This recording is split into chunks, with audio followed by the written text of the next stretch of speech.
Labas rytas, sveikinuosi su jumis jau ne taip kaip vakar, ne 7 vakaro, o 5 ryto. Taigi, kaip ir sakiau, vakar mes išskrendam 7 ryto ir šiek tiek vėluojam, šiaip apskaičiau su laiku.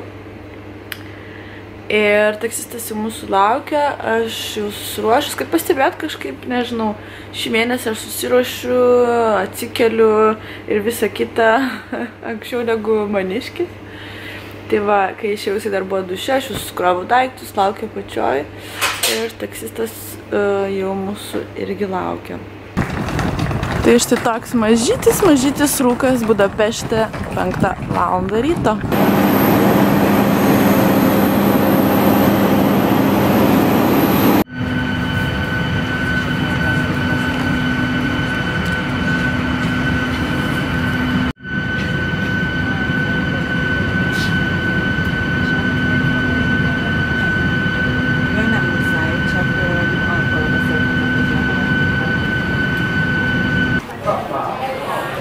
Mes jau Briuselio oro uoste ir dabar yra 10 valandą, man atrodo, ryto ir mūsų skrydis tik tai 12, tai pradės lipinti kokią 11 valandą.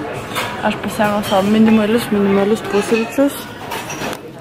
Tai yra bananas su arbata ir pabaigsiu savišką sumušteką, nes planuojam, kai grįšim į Marselį, oro uoste yra vienintelis Marselėje Burger Kingas, tai darosim mėsainius pietum.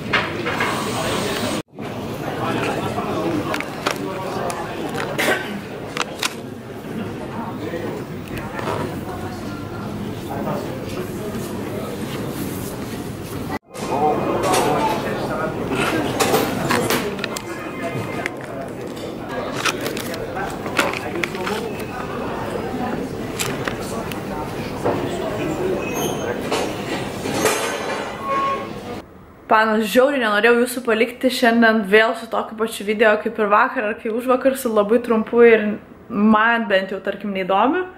O dėl kokios šviesos. Tai ką, šiandien, kaip ir matėt, mes ryte atsikėlėm, buvo mums skrydis, persėdimas buvo Briuselį.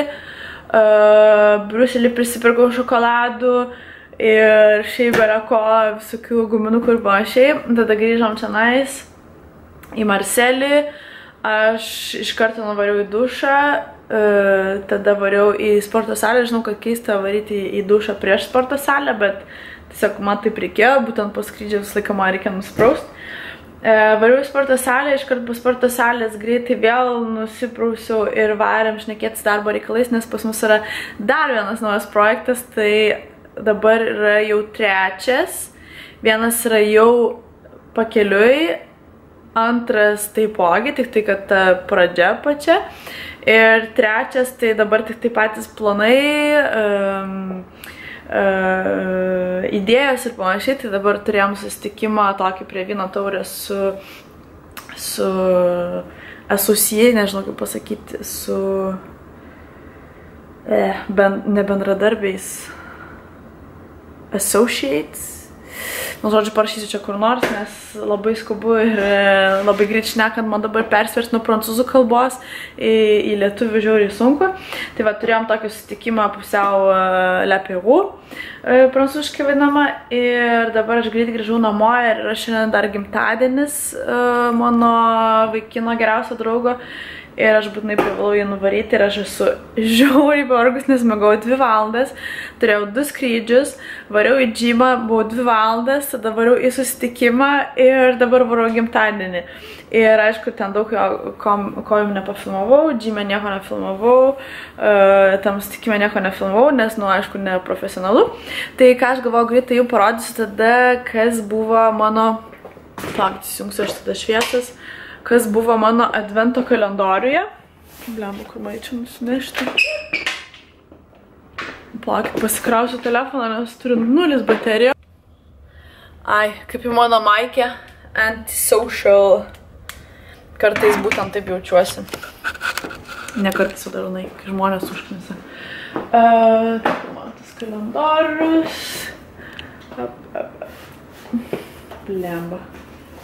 Nu, šiandien tikrai gausis neprofesionalus video. Tai va, verčiu aš tada į kitą pusę. Tikiuosi, kas Tikiuosi, kas nors matysis.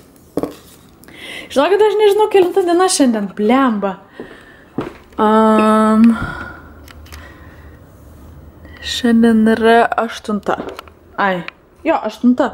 Eik, tu savo, kaip laikas greitai eina. Gerai, taigi, ko aš netidariau, net neprisimenu. Ai, 5 aš atidariau, man atrodo, prieš pat išvažiuojant.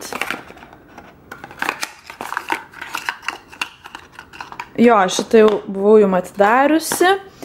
Geras, pats pirmas didžiulis. Tai yra 6 diena. Ir man atrodo vienas iš didžiausių. Ne pats didžiausias, bet vienas iš didžiausių. Geras, tai yra La Vie Belle Lancome, tai yra pienelis su La Vie Belle kvepalais.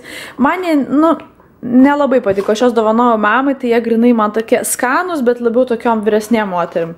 Tai nežinau, gal kam nors perduos, arba šiaip į kelionės gerai iš tikrųjų. Tokie mažiukai, buteliukai. Taip, tada 7 diena, vėlgi toks iš didesnių. Ir kas tenais viduj. Wow, Lancome, blemba, kaip tik apie jas ir šnekėjau. Tai čia tie kvepalai, kur sakiau, labai, visai nieko yra, bet labai tokie moteriški. Man neypatingai man jiem suėjo.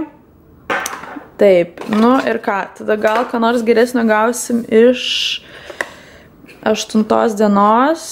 Ai, tai šiandien 8 diena. O Dieve, kokia didelė dėžutė, bet toks atrodo mažiukas daiktas viduj.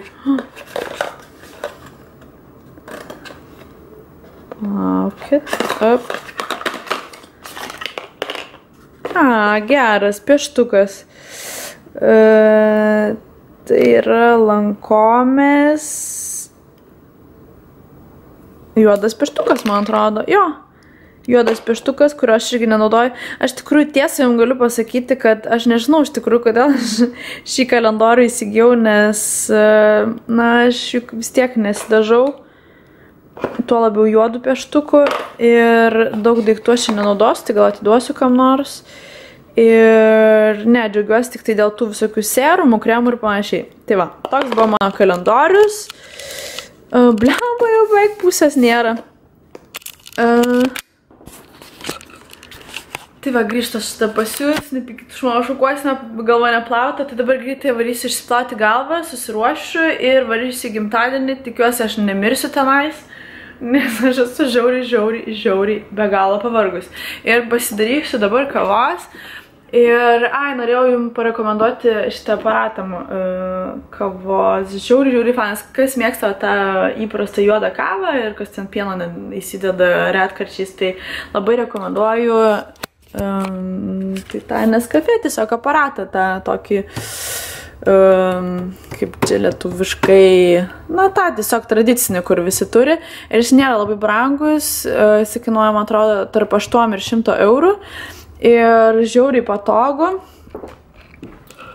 Tai va, biškai pasikniskim po mano indų lentynas. Aišku, pusę indų jau indaploviai. Tai va, aš darysiu šį kartą tą long coffee, skaitusi American coffee, blemba, pamiršau, ar įdėjau kapsulę ar ne. Žodžiu.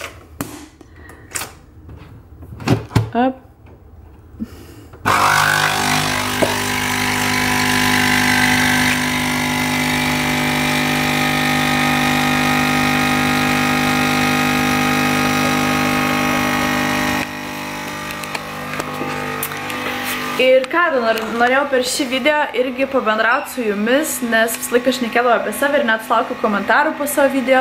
O, Dieve, Milda, kaip tu daug šneki, tai jo, aš daug šneku ir viską apie save, kaip kokia senbanaudė. Tai norėjau paklausti jūsų, šiaip daug klausimų, bet gal paklausiu po kelis per video.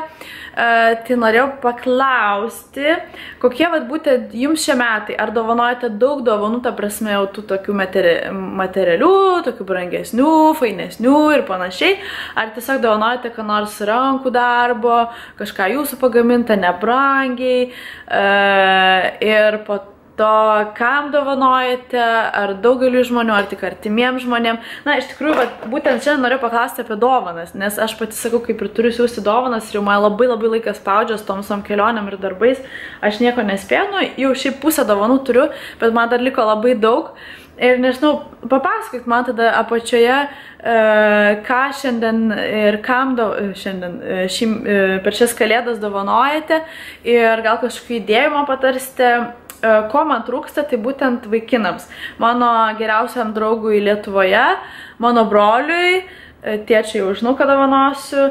Ir, na, va, tokiem jaunesniem vaikinam, ką galima, tarkim, padovanoti kalėdų progą. Ir tai va. Tokie man klausimai, gerai, aš užšnekėjau, kiek čia 9 minutės, o dieve. Gerai, viso, tada varau į dušą. Dar ką norėjau greitai jums parodyti, tai čia vat viskas, ką pirkau oro uostuose Budapešte ir Belgijoje, nes Belgijoje turėjom persėdimą. Ir norėjau labai parodyti, nes dabar kaip tik išbandysiu.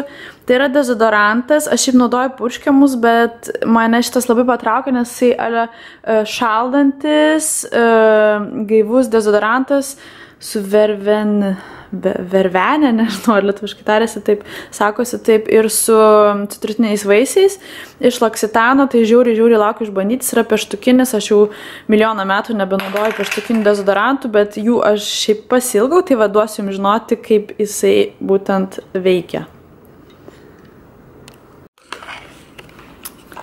Nekreipkite dėmesio, čia mano visi pirkiniai yra. Tiksliau, ne visi, bet dalis pirkinių. Tiesiog norėjau parodyti, kaip atrodau, tai aš užsidėjau savo suknelę iš... neprisimenu, kaip vadinasi, bet parašysiu čia nais pavadinimą. Tai yra labai žiauriai patogi suknelė, ypač žiemą, ir tai yra lietuvė dizainerė, kuri tai daro, tai gamina, tai siūna. Ir tai va, paliksiu jos nuorodą, kad galėtumėt pasižiūrėti. Siunčiausi aš ją būtent iš Lietuvos, nes man žiauriai patiko. Tai su odinė striukė atrodo štai taip. Ir jinai tiesiog tokia varpelio formos, eina tiesiog nuo pažastų, taip platėja ir labai, kaip ir sakiau, patogi, labai gražiai atrodo. Tai yra vėlgi, blemba, kaip norisi prancūziškai šnekėti. Mano butsai, vieni iš butsų aukštakulnių, po to yra pėdkelnės, kaip matot, jos yra, blemba, nesimato čia nais. Štai čia imitacija kojinių. Su suknelė labai gražiai atrodo, ir mano suknelė, mano koža, ir aš šukuoda, nes nespėjau plaukų išsiplauti. Ir lėksiu, varysiu dabar į gimtadienį ir sakau, kaip ir sakiau, tikiuosi nenumirsiu per šią naktį. Tai va, jeigu ką, tada susitiksim rytoj, jeigu ne, tada dar atsisveikinsim šiandien.